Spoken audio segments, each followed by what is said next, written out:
Welcome to the most forward-thinking, inspirational podcast on the planet. Prepare to reevaluate everything you've been taught. They have the power, we have the numbers now. It's all just a constant illusion of control. They break us like horses.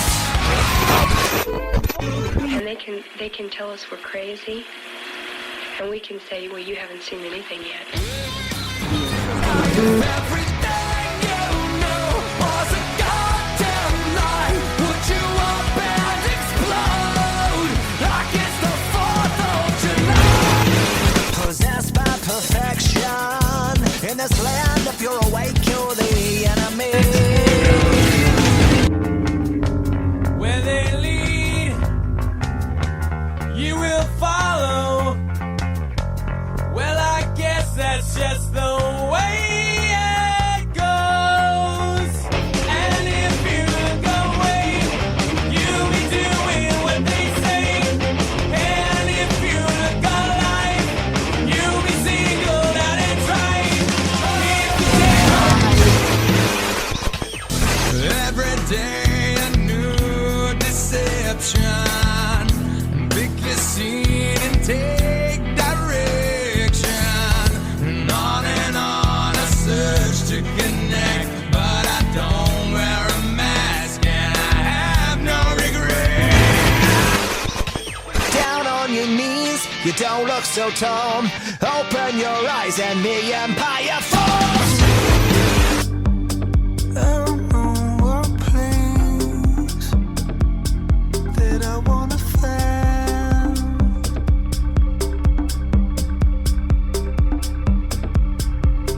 Could you just open your eyes and free your mind?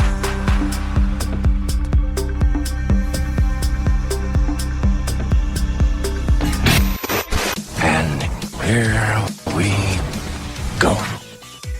Ladies and gentlemen, welcome back to the Mental Mastery Alliance podcast. I said at the end of last year that we were going to have some fantastic guests on and that I'd lined up a guest for the final episode.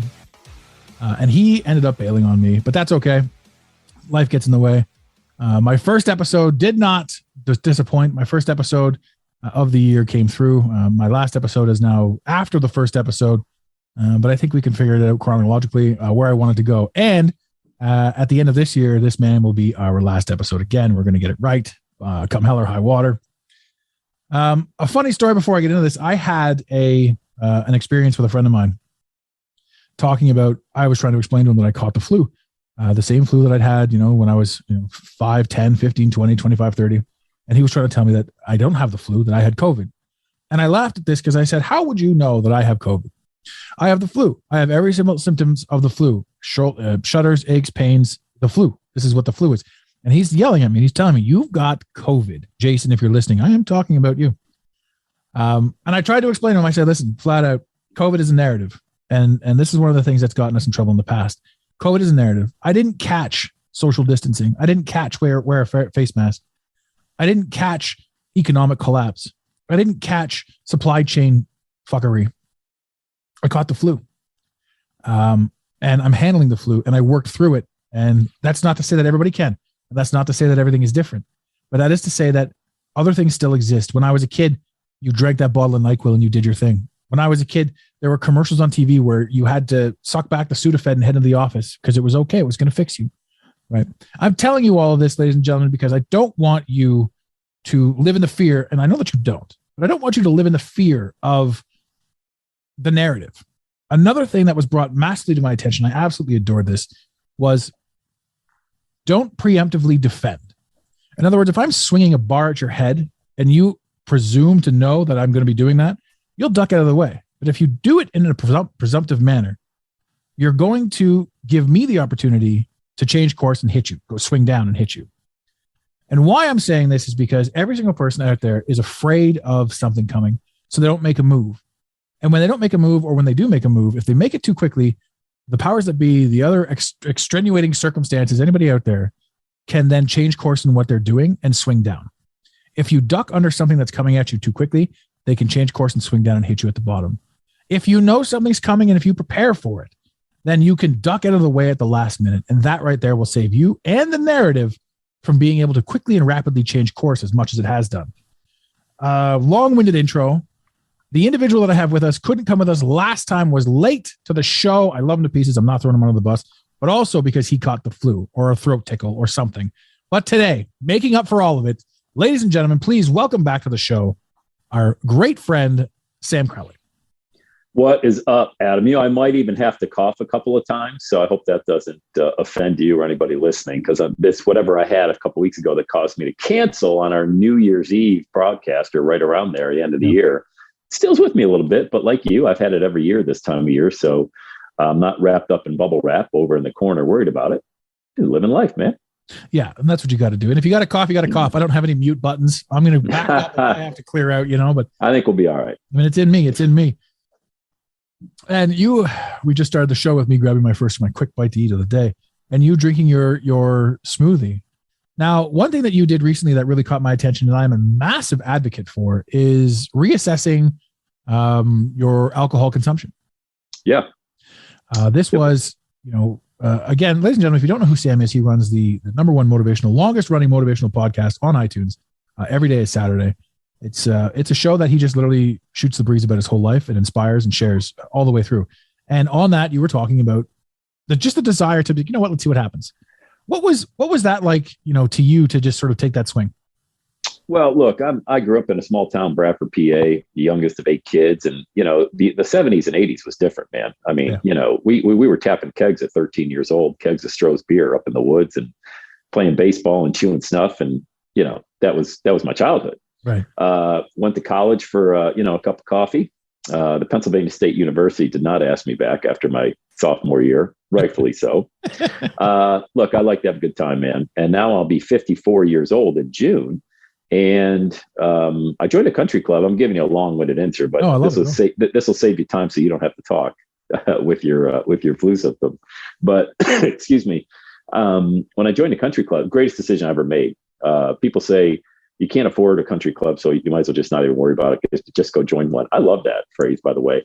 Yeah. But I hadn't played golf in 20 years since I was in the corporate game. Was busy raising 4 daughters. One of them's at the University of Cincinnati, graduating this year, a couple in high school, and one that's in the first grade. And so I took the game back up, and with that comes, a lot of great time with guys. I mean, I made so many friends, which I didn't have locally. I didn't have any friends locally. All my friends are on the internet because, when you're in your hometown doing what I do, man, you're like a pariah. 100%. You cannot be a preacher in your own backyard. No, nobody understands it. You go to parties. Hey, what do you do? I'm CFO, CEO, this, that, the other thing, district manager. What do you do, Sam? I run a podcast from a Dunkin' Donuts in my car. Yeah. I mean, where do you go with that, dude? So anyway, when you play golf, you drink a beer here and there during the course, after the game. Yeah, it's just guy time, which is fine. And then golf season ended December here in Ohio. You can't play a lot of rounds of golf in December, but the drinking kept going because, my wife and I, back when COVID started here, as you believe, man, we're going on our 3rd year of this COVID stuff. It's nuts. Back in 2020, Mike DeWine's our governor, and he would give an update every day when we were locked down. Like, literally can't leave your house unless it's something important. Going to the grocery store, everybody's buying all the toilet paper up and all that stuff. So Mike DeWine would come on at 2:00 every day, and we'd call it Wine with DeWine. It's kind of a joke in Ohio. Like, everybody, all right, get your wine ready. Going to go watch Wine with DeWine. And so, that was 2:00 having a glass of wine as opposed to 6:00. And then 2:00 started at noon, and we're just kind of hanging out. Kids aren't allowed to go to school. Nothing to do. I mean, I caught myself having a drink at, 10:30 in the morning. Now, I say all of that, and I know this is going to sound like, oh my God, this guy's I'm not an alcoholic. I mean, I haven't had a drink since January 7th. As of the date of this recording, it's been 11 days, which is fine. I didn't drink every day. Here's the thing. I didn't like the way I felt after I drank, right. Whether it was golfing with the guys, whether it was having wine during COVID, whether it was, 11 days ago when we went out to dinner, and I don't have an off button.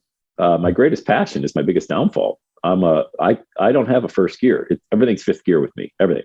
Right. So, I was overserved by myself, just kept ordering drinks and got home and had another drink. I woke up the next day and I felt like total dog shit. I'm like, this is stupid. I mean, I couldn't even go to the gym, and I go to the gym every single day.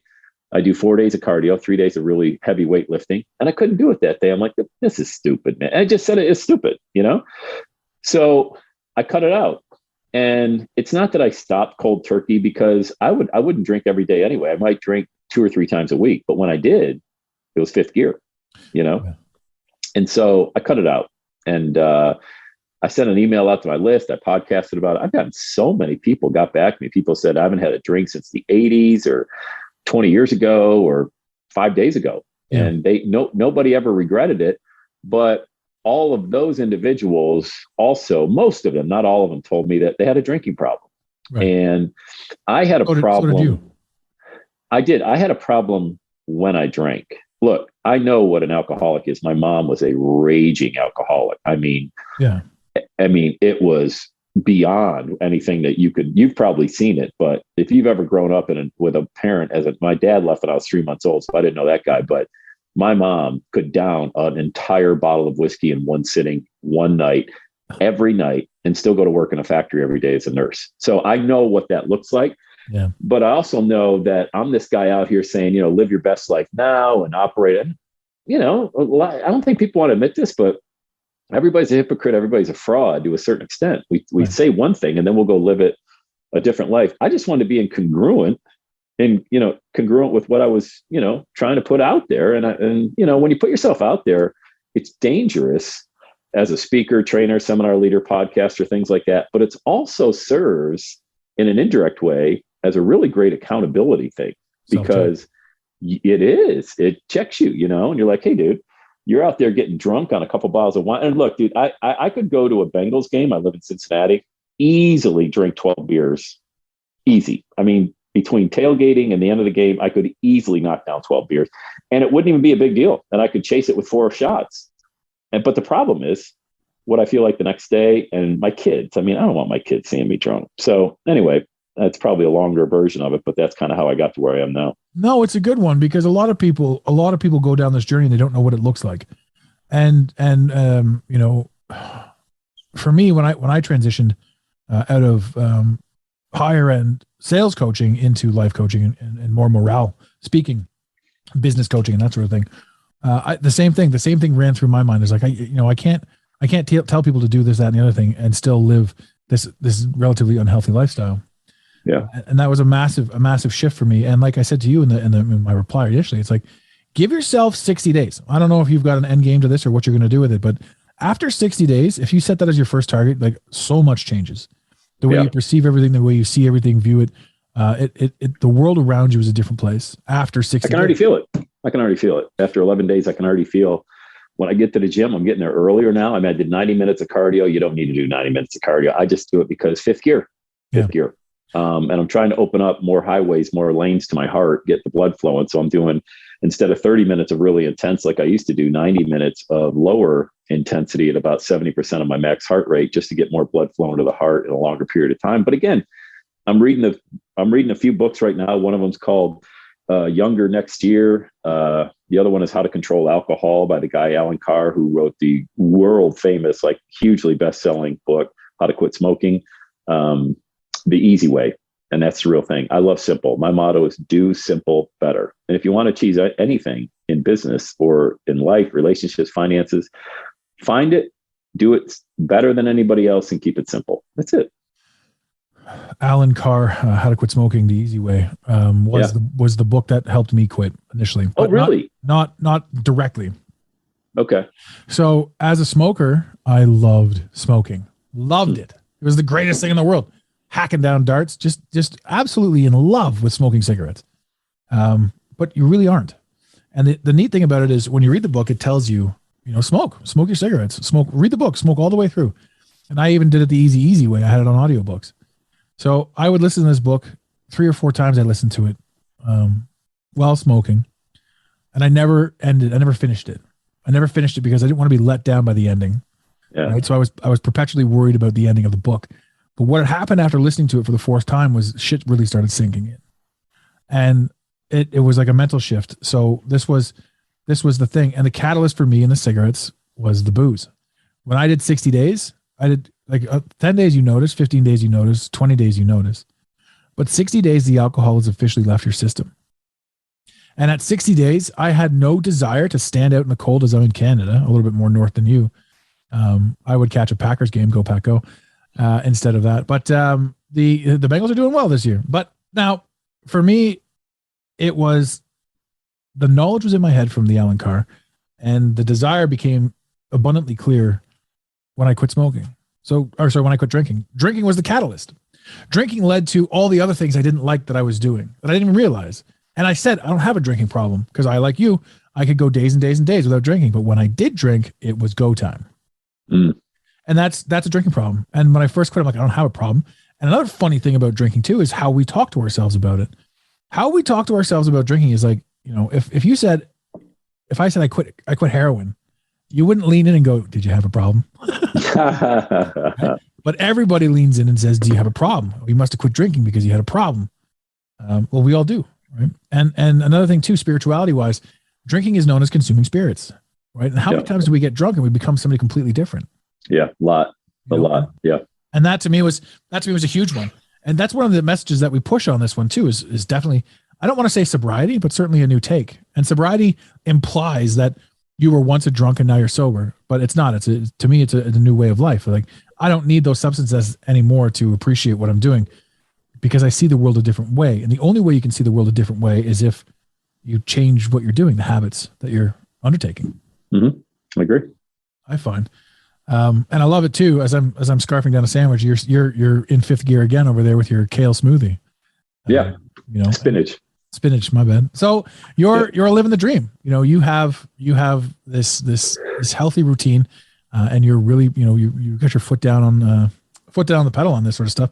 Do you think now, sort of where you stand and what you've experienced, do you think that you would go back to drinking at this moment in time? Yeah, I would. Yep. Yeah. Because, for me, it's not about stopping. That's not why I did it. I didn't do it to stop. I did it to control it. Right.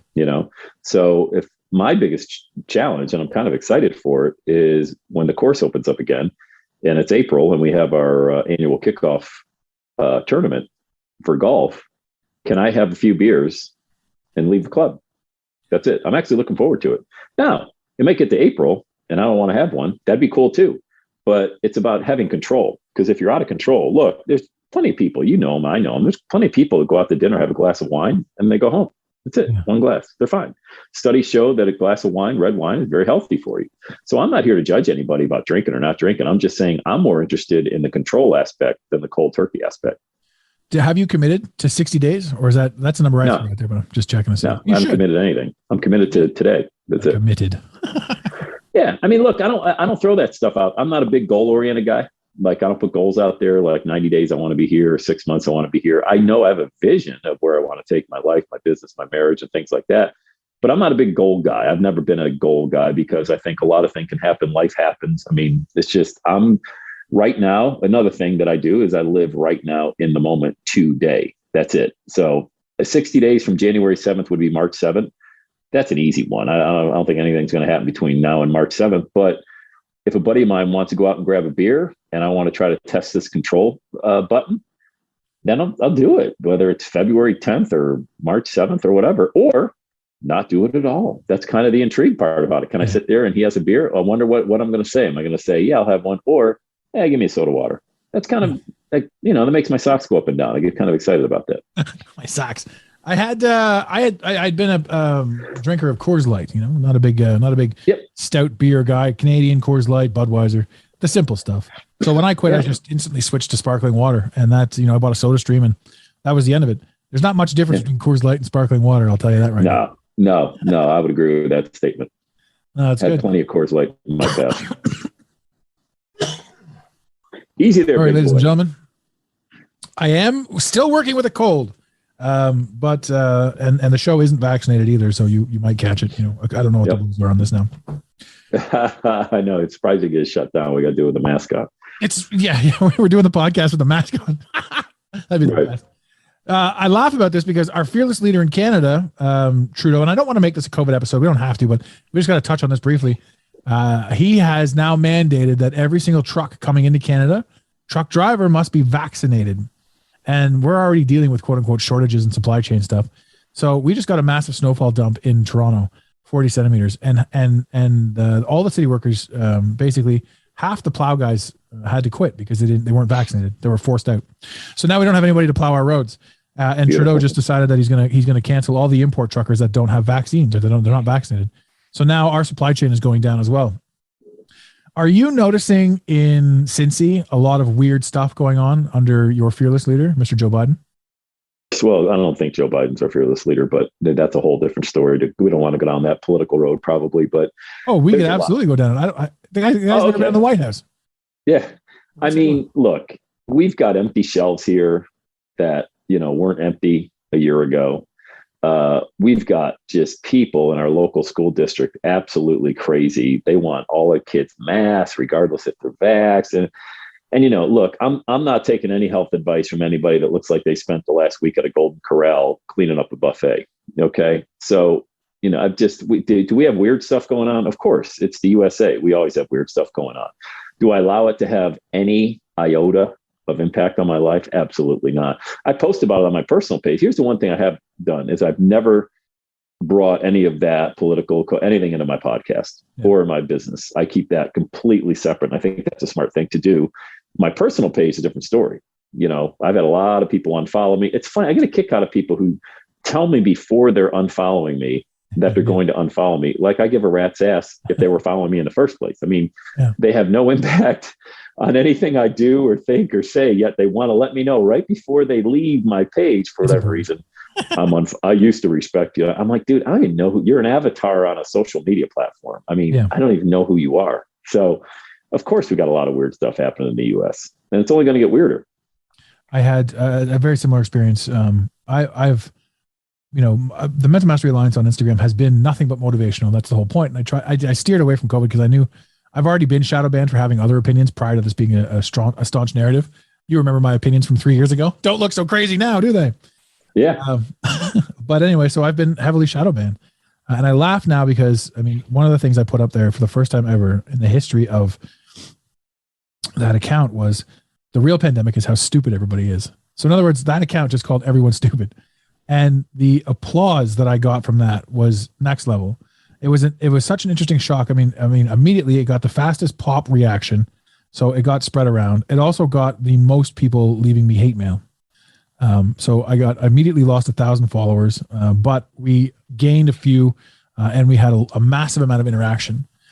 So you see that, even when the narrative is pushing me down, and I'm just using myself as an example here, pushing down the podcast and we're losing followers, just like you said, you're losing followers, but what you're doing is shaking your tree loose of the people that won't buy or the people that won't, contribute, the people that won't contribute to what you're doing. Right. If you want to leave, go ahead. Like there's a ton of people to follow out there. And all you need to do in life is find your match, find the person that's going to inspire you, the person that's going to help you grow. And if that's the issue we have, especially with marketers, is everybody wants to play to the crowd, 100% of the people. Yeah. Look, the old 80-20 rule is you're going to get 80% of your revenue and production from 20% of the people. So when I send an email out or post, I'm only talking to a very, very small percentage of the people, even if it goes out to my entire list. And I'm only talking, for example, my podcast, I rescue corporate slaves, teach people how to monetize their message, and they want to start a podcast. I do it for them and all that. I'm not out there talking to somebody in human resources at American Express, trying to get them to be a better employee. I'm not interested in that. That's not my target market. That's for somebody else. Yeah, no. And you are one of the best at that. So again, ladies and gentlemen, if you are interested in starting a podcast, you definitely have to go over to check Sam out. We'll have the links in the show liner of the episode, but this guy has helped more people than I know launch a mission. Even if you drift over to your page, looking at the testimonials or just the people talking about how you helped them and how I always love seeing people be like, I'm only 3 weeks in and I landed a $10,000 client, or I got this, I got that, all from the power of your voice. It's such a phenomenal thing. And in this day and age, nobody's coming to help you. Nobody's coming to save you. So if you've got the ability to put together what you want to put together, just get out there and speak, have a microphone, speak. You started your podcast with your cell phone, just talking into your cell phone. That's it. Not even. I mean, I started it. Now I talk into my cell phone. Back in the day in 2005, I had a laptop with no microphone. I was just using a built-in mic. You can imagine how terrible that sounded in a big room in my home. And it just sounded awful. And plus I'm my neck stutter. So every now and again I got tripped up. It sounded like Porky Pig on a meth trip. And I just kept going. I didn't care. See, that's the thing. I did not care. I still don't care. I don't care about other people's opinions. People are like, well, that's narcissist. It's not, man. No. I'm talking about, I care what my wife thinks about me. I care what my kids think about me. I care what my pastor thinks about me. I couldn't give a rat's ass what somebody on social media thinks about me. And my wife's amazed by it. She goes, you're so black and white. Like none of that stuff affects you. Because my wife, if somebody, God forbid, it's never happened. I mean, if they took a shot at her on some post, she doesn't post anything controversial. I mean, she posts, pictures of our kids and, houses in the 1800s. But there's always some asshole that's out there scouting for this and that to try to come in the back door and screw up with somebody. There's always some. But they're doing it with everyone. Like they do it. It's not you. Like if somebody posts about Adam Walton, I promise you they moved on even before you got a chance to see it to 3 other people. So, it's not like they even care who you are. They're just seeing if they can get a reaction. If they don't get a reaction, they'll just move on. You knocked a post out. As you're speaking about that, you reminded me. You knocked a post out. You screenshotted your 5-star reviews and your general iPod reviews. And there was some asshole that's just like he's just shilling for a thing. And what made me laugh about that is because you still record, every day, or at least 5 days a week. Pretty much. I try to do 300 episodes a year. So that's not quite every day, but it's pretty close. So I might not do one every day of the week, but I'll double up and do 2 in a day or something. And that, that in and of itself is they're not like super long. You're not recording for hours at a time, but 10 minutes. You're dropping an episode. You're using your energy to drop an episode on somebody. And all of those episodes, 300 a year. You got one schmo. Yeah. It's going to be like, I heard this episode and he's a piece of shit. Yeah. There was a time in my life where that would have affected me. Me too. And now 100% you realize that kid, like you said, that kid's just talking about himself, just running his own mouth. He's envious of you. He's envious of your success. He's envious that he's not there. He's not even envious of you. He's just envious that somebody else is there before him, which means he'll never get there because there's a million people out there doing a million things, and you can line yourself up and align yourself with those doing what you want to achieve. Or you can find out who they are and shit on them. Right. You will never life path. You will never have a hater whose life will impress you. Yeah. It will never happen. No. And that's the thing. There's nobody above you dragging you down. No. And that, no. That's one of the huge things I've had. And even like with some of my friends, because I've elevated my game, my mindset and everything sort of as we're growing through this life. And there are some friends that really want to shit on me for doing that. They're like, they want to take my new mindset, or they want to take what I'm talking about and explain to me how I'm wrong. Mm-hmm. And the way I look at this, if you think about mindsets arbitrarily on a scale of 1 to 20, if I'm a 6 and you're a 2 and you approach me on a mindset question and I give you an answer and then you tell me that's wrong, this is the way it is. Yeah. You have to understand that I'm not interested in hearing why I'm wrong. Right. And that's not an echo chamber. That's me saying I'm more interested in having a conversation with an 8, 9, or a 10 and figuring out how they got to where they are and the steps that they took and how they became what they became and how they think the way they think. No, it's childish. It's first of all, it's a complete waste of time. Yeah. Second of all, it's like my kid. My kids say, hey, why can't my curfew be later? It's not. And then they'll ask you, hey, can I stay out later? That's a question. You say no. And then they want to argue why. Okay. You just asked a question. I gave you an answer. Why are we arguing about anything? Same thing on the internet. Somebody asks a question, you give them an answer, and then they want to argue about, why'd you ask a question in the first place? Why are you asking you up for an argument? Yeah. Yeah. I don't want to argue with you. I have no interest in arguing with you, and I may not even be right, but I'm not interested in arguing with you. No, it's not for me to argue.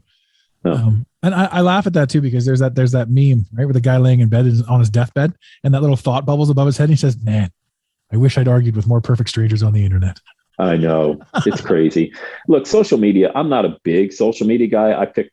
Like I said, do simple better. So I spend a lot of time inside my Facebook group where I nurture a group of individuals there. I sell high-ticket coaching and my podcast. Now, I'll post every now and again on Instagram stories, but I am not somebody that I got to be on YouTube, LinkedIn, Instagram, Snapchat, Twitter. It's just not like that. So people make a huge mistake with social media that, they're out there. And I argue with people on certain platforms that has nothing to do with my business brand.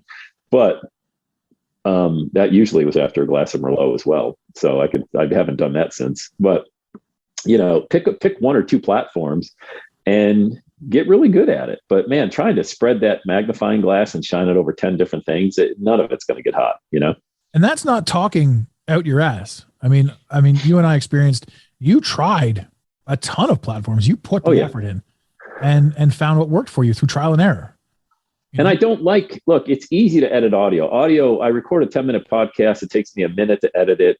Under less than 15, there's 96 15-minute increments in a day. So it's 1/96 of a day. It takes me to do a podcast that's been downloaded by 20 million people, in 220 countries. Why wouldn't I just take that 15 minutes every day and do that, or at least shine that? And then my Facebook group, I love delivering value there. But again, it's 80-20, I'd say 90-10. 90% of my revenue comes from 10% of my efforts. And that's the thing too. One of the things that a lot of people sort of misconstrue is that you're doing this for them. And the truth is you're doing it because you want to do it. Anyone that's producing anything, I don't need new clients. Sure, they help, and sure that there's a purpose to what we're doing here. But the idea is I'm producing because I need to get it out. I need it to go out. And that's a huge thing. And when you're living on that purpose and when you're living in that general area, why not do something that you're going to love? I love recording. Mine aren't 10 minutes. Mine are, if it's just me, they're usually around 25 minutes. And if they're with guests, we can go up to 2 hours. This won't be 2 hours because I don't think either one of us has the vocal the vocal fortitude to carry out that with the sniffles and the coughs on that. And again, ladies and gentlemen, if we have coughed, I do apologize as we go through here. I think we're doing good. I think so. I keep leaning back. I'm doing all right. But, there's so many people that say I can't do it. And it's a funny thing too, when people reach out to the podcast, like, I can't believe you replied to me. I can't believe, you talked to me. I listen to your show all the time. You're fantastic. And, we're dealing with perception. Anyone can do anything. And as long as they stay consistent with what they're doing and course correct along the way, there's nothing stopping anyone from being anything. No. And that's, I absolutely adore that. I adore the fact that people are out there doing what they want to do. And that's being positive. So when you're being positive and when you're posting and when you're creating content and when you're sharing with your group, you're sharing because it's beneficial to everybody. Right. Yeah. And when you're shitting on people, when there's people out there just shitting on everyone, who are they being beneficial to? I mean, it used to bother me a lot, but now it gets to the point where if I feel like engaging them afterwards, it's just an opportunity for me to show anyone who's reading how to handle somebody who wants to be an arrogant prick. Look, there's a block button on every social media platform. I would encourage everybody to use it. It's very simple to do. You click it once and they're gone forever. Yeah. So, that's what I do all the time. I say all the time, but whenever I get somebody that just wants it, I just hit the block button or I get an email reply back from somebody and I just put them into spam. And so every time they ever send me an email, or the classic is the person saying, unsubscribe me from your list right now, as they're typing an email right underneath above the link that says unsubscribe. It's like you can't even scroll down to the bottom of the email. So what do? Do I reply back and say, hey, dumbass, I can't believe you didn't? No, I just unsubscribe. I literally click the email inside that they sent me, unsubscribing them, and they're gone forever. And I've already forgotten about it 30 seconds later. So a lot of the times we take I think this is, just an analogy to most people. We take a bad 5 minutes in life or a day. You take a bad 5 minutes and we turn it into a bad day. Yeah. There's no need for that. No. And that's the thing. So many people can just, you can change the way you perceive what you perceive. And it's that fear. And what I'm really getting at is anyone can just step up and do. They can just step up and do. So many people will say, no, I can't. And you know what? You're right. If you're going to tell me that you can't do it, then you can't do it until you figured out that it's important to you to do it and that you're going to do it, because everything that you can't do in a day gets replaced by something that you are doing. Mm-hmm. So what are you compounding? How are you compounding? And that, that's a huge one that a lot of people, there's a narrative shift that's going on, and you're seeing it too, especially with the COVID. People are starting to understand that, maybe we've been lied to and maybe that there's something up, and that will stretch out into further awakenings and further ideologies with regards to certain people and certain things in certain places. And then you start understanding that there's more to everything around us, and there's more to everything that we've done. There's more to the stories that we've actually told ourselves inside our own heads.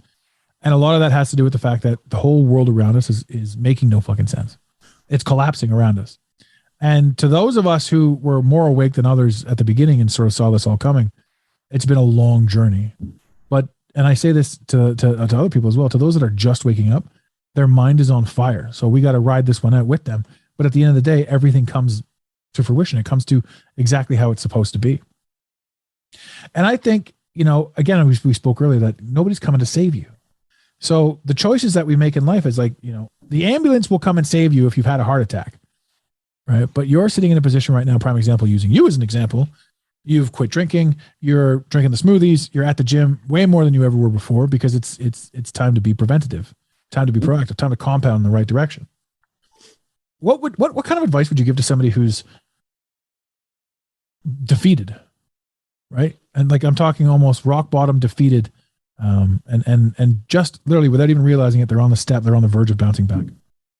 Yeah, look, we've all been there. There's three types of people. You're either going into a crisis, you're in one, or you're coming out of one. And anybody that tells you any different is lying. That's why, I get labeled this personal development guy or this motivational guy. I hate that. I don't hate it in the sense that, I'm fine if you happen to call me a motivational speaker. But there's so many people out there in that personal development game. They take pictures in front of their private jets and their house in Malibu. It's all fake. I mean, how can you even compete with that when you're comparing your average life with somebody else's Super Bowl photo that they decided to put through all these different filters? We don't live life every day with a filter. You can't put perfume on a pig, man. So if you're hitting rock bottom right now, I take myself back to when I had to file bankruptcy in 2005. I hated it. I was a C-level executive pulling down 6 figures a year and stock options, running a $90 million division. I hated it. So I quit. Bought a Quiznos franchise, lost it, went bankrupt, lost $300,000. And I'll tell you what, man, I had to go back to work at 90 days working for everybody that used to report to me. It was horrible. It was humiliating and everything. But all I had to do was get up the next morning. Let me tell you something, man. That took everything I could just to wake up the next morning. And it wasn't serious like I didn't want to wake up. I wanted to wake up, and I had a purpose. My purpose was my kids. I wasn't going to leave my wife and kids. I wasn't contemplating suicide or anything like that. But I'm like, man, what decisions did I make that put me in this situation? And I kind of reverse engineered it. I'm like, okay, those were pretty stupid decisions. Some of them were good. And I do believe this kind of a motivational thing, but you don't fail. You either win or you learn. And I did a lot of learning back in 2005. And I started to get some wins under my belt. So the quickest win for me was to start trying to make money again. And in order for me to do that and to have health insurance, because our third child was about to be born, I had to go back to work for the same company that I literally just left 90 days earlier. And the pride is a big, big thing. Guys have a big ego. Guys have huge pride, especially if you're the man of the house. And, that was everything. My pride had just been completely shattered. So I had to get to the next day. And then 30 of those went by, and that was a month. I'm like, all right, so every day that goes by, you got to do something. You got to tie a purpose to why you're waking up in the morning. Because if it's just to go get a job, that could be the first few weeks. Like for me, that was the first 30 days. Just get your feet back under you, get a paycheck coming in, get the health insurance. But then what? Well, then I kind of got the itch again. So I thought, I Googled how to make money with no money, and just came across a podcast. I'm like, wow, this is cool. Now iPhones hadn't come out.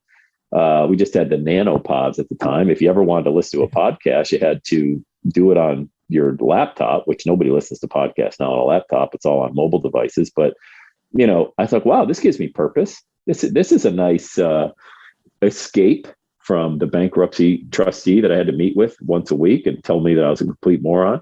And then next thing you know, man, I wasn't making any money with podcasting the first couple of years, but then I got a coaching client. Then I ended up speaking on stage. And next thing you know, I'm training Tony Robbins coaches and speaking. You were with me in Toronto at 18,000 people at that event. We had that breakout room there with a few hundred people. With Pitbull and Tony Robbins.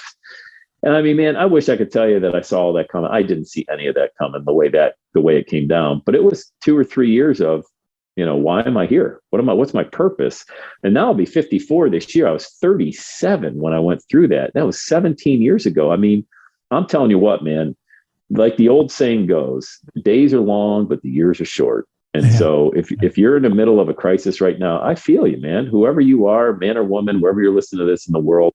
But I will tell you this. You got to tie a purpose, even if the purpose is getting to the gym, or the purpose is selling your first dollar on the internet, or your purpose is just getting any kind of a job that pays, which right now in the US, you want to talk about weird stuff. They're paying people $20 an hour just to get carts at Home Depot because nobody wants to work. So there's plenty of money in the US. That's the problem. That's why we got 7% inflation. It's because we just decided to print all this money, and there's way more supply than there is demand, and nobody has to work right now. So with all that being said, tie a purpose to why you're waking up in the morning, and that will get you going. And once you get going, you got momentum. Things that are in motion tend to stay in motion. So I didn't have momentum. I had negative momentum. Momentum isn't good if you're going backwards. Momentum's great if you're going forward. And once you get going, man, it's like that train going down the track. You don't just pull the engine off. You'll find where it is you're supposed to be. And I'll tell you what, another thing you should be doing is serving others, because it takes the focus off you and the blahs that you got. Now, I got small group tonight. I lead a small group. Everybody's 80 years old, 70 years old. It's just a bunch of old people and me. And I'm leading it. We're studying the book of John right now. And I'm leading it. Like, you would have never, ever in a million years, if you could have went back a year ago even, said, hey, Sam Crowley going to lead a small group? Everyone would have laughed in your face. Now, they all turn to me. Hey, Sam, what time we meeting tonight? What's the book? You got the handout? And I got it all ready. And I'm serving in that respect, because I love, and by the way, if you ever want to gain perspective, hang around a bunch of old people. One of them, my buddy Ken, he's 87 and he's blind. He lost his sight about a month after COVID hit, unrelated to COVID, but he lost his eyesight. He's been blind for 2 years, sitting in his house by himself, So you want to feel sorry for yourself? Look at that guy. And he's so grateful that he's got another day alive and he can't see a damn thing. You mentioned a couple of things in there that I really liked. 37 was when you hit your turning point. I'm 41 now, and 37 was when I hit my turning point as well. And I've heard that number a lot. That 37 floats through the ethos quite a bit. Yeah. Another one of my favorite stories of yours is the not pigeonholing yourself story, the not selling yourself short story. The day that you got hired to be the keynote in Hawaii. Yeah. You want to share that story with us?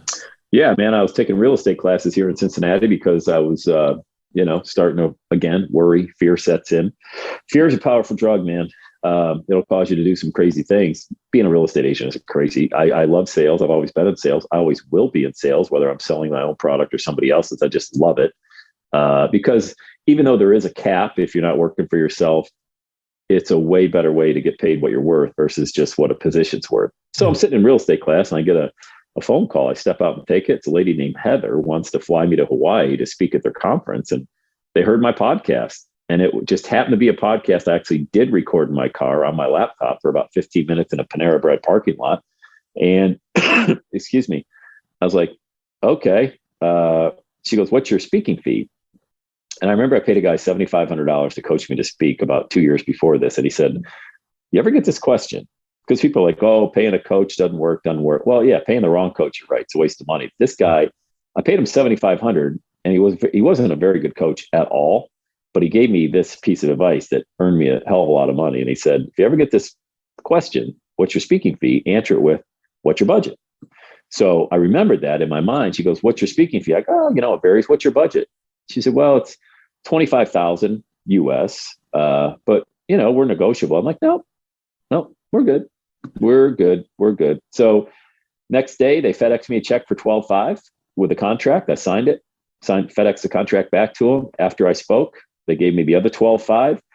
And at the event, I had a landing page where I had people go to put their name and email in. I had probably a couple hundred people out of 1,100 people paid $8,000 to be there. By the way, it was crazy. And out of those couple hundred people, I sent an email out, said I'm launching my first ever one-on-one coaching program. And I just had a yellow sticky note of what it was going to be. And I sold $125,000 of coaching. Yeah. So I went from probably $42 in my checking account to $150,000 in 2 weeks when it was all said and done. And literally I'd say, hey, send me your phone number. I'll call you. And they're like, really? Like, yeah, because you got to remember, right, wrong, or indifferent. When somebody's on stage, it kind of elevates them, when somebody goes to see somebody speak on stage. And so they're like, wow, it's really you? Yeah, really me. So I called them up and I was pitching them a program. And as I'm pitching, I'm just writing on a yellow sticky note what I think it should be, and what we're going to cover. And they're like, great, where do I send the money? All right, here we go. And that was I never finished the real estate class, paid $1,500 to take it, but never finished it. And I ended up launching a course the following year that just went crazy. I had all these different affiliates mailing for me, Bob Proctor, Joe Vitale, Mark Victor Hansen, all these people. And all of a sudden I arrived on this radar of, speakers. And I was, how the hell did I get here? But it was just that continuing to podcast in Panera Bread. I remember I was just like, oh, another day, man, no sales coming in. What am I doing? Well, I'll knock a podcast out. And it just, you never know. You're one connection away from exploding your business. You got to keep on going. Consistency, 100%. That's the term that keeps coming up in this episode. But and I love sharing that motivation. I mean, we talked about almost the same stuff when you were on here before, but I mean, everything is different now. Everything is brought to the forefront because now it's not that, you're sick of your job and you can go podcast. Now it's like you've been forced out of your building. People are forced to go home and try to work. We took off. The Mental Mastery Alliance took off when the pandemic hit because everyone's like, we've been watching you for years. How do you do what you do? Right. And that's, that was a big one. So to anyone starting now, I mean, now is the opportune time for you to get started. Now is the opportune time to really kick it in.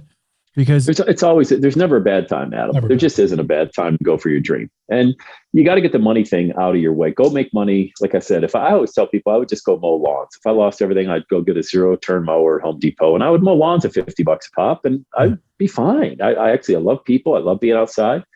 I'd give up the country club and all that. And I would just go mow lawns because I don't have that pride anymore associated with what I used to do. I'd probably still podcast, by the way, so it's because I love it. And going back to the very first 5 minutes of our podcast, I grew up the youngest of 8.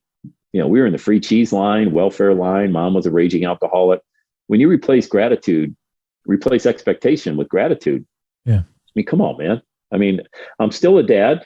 I've managed to stay married, for 24 years next month.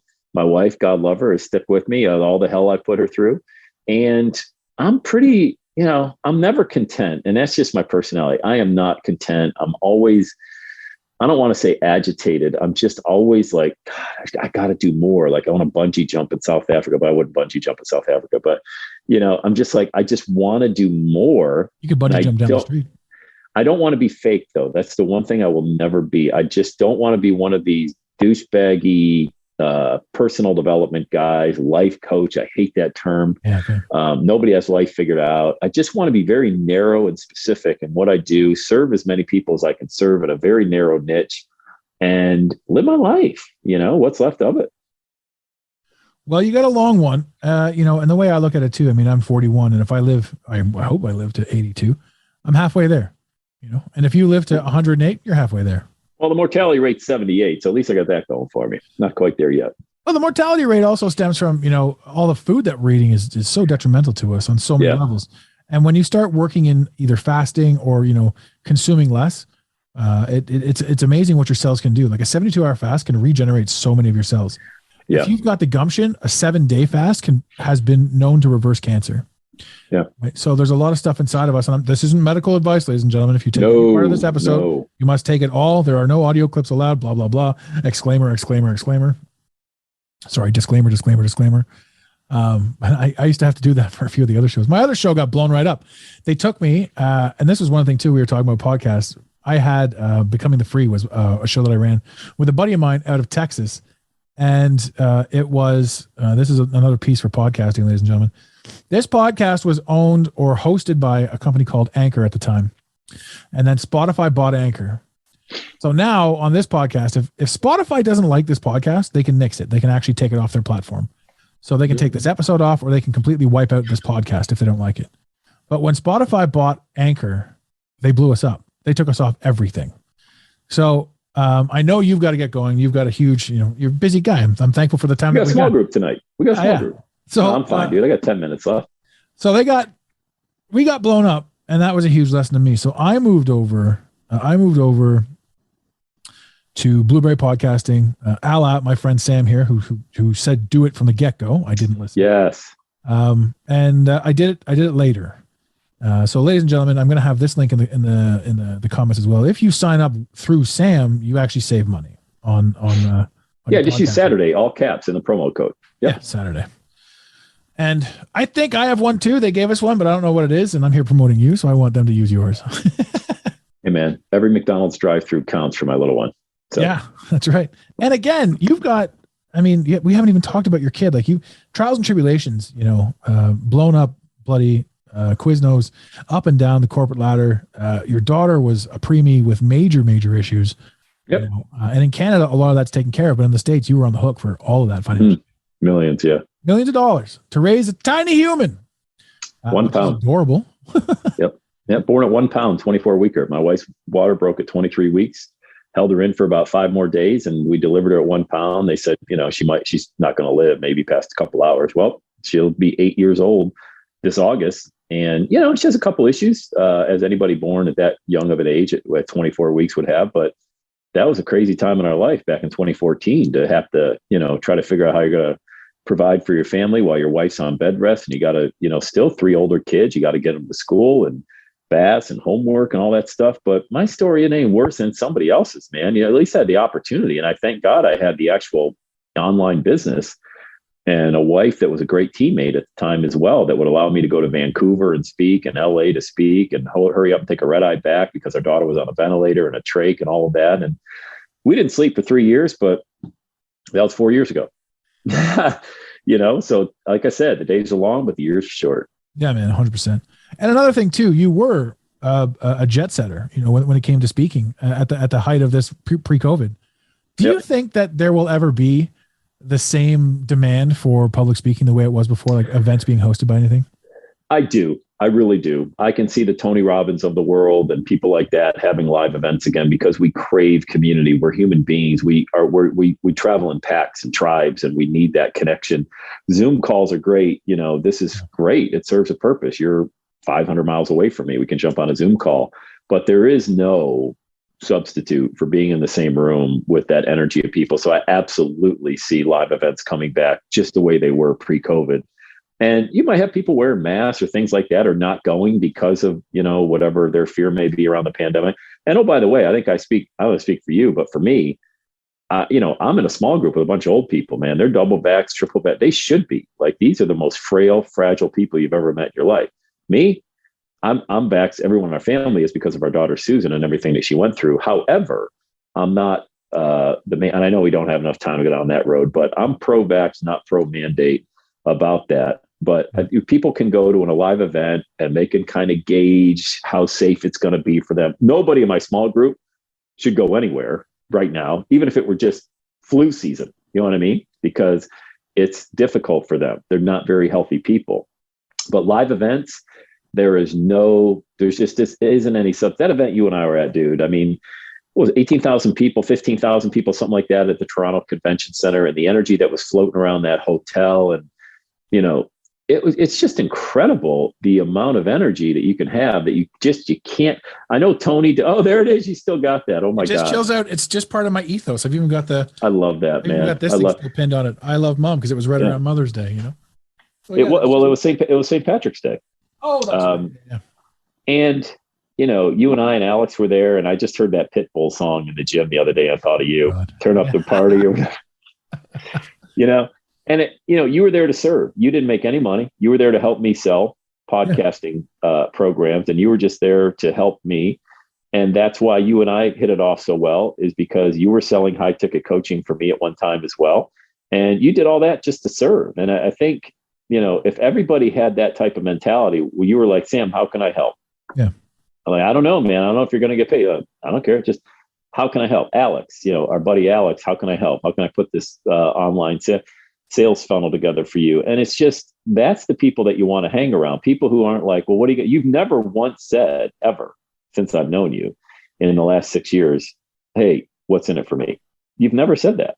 Yeah. And that's why you're successful, because people who look, we all want to get paid, but you got to have that in mind that you're going to get paid either today or next year from the fruit and the seeds that you plant. So there's just no substitute for live events, to answer your question. So I absolutely see them coming back bigger and better than ever. Good.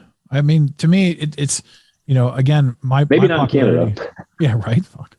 My popularity has gone through the roof since COVID started, just simply because of supply and demand. And people know who I am.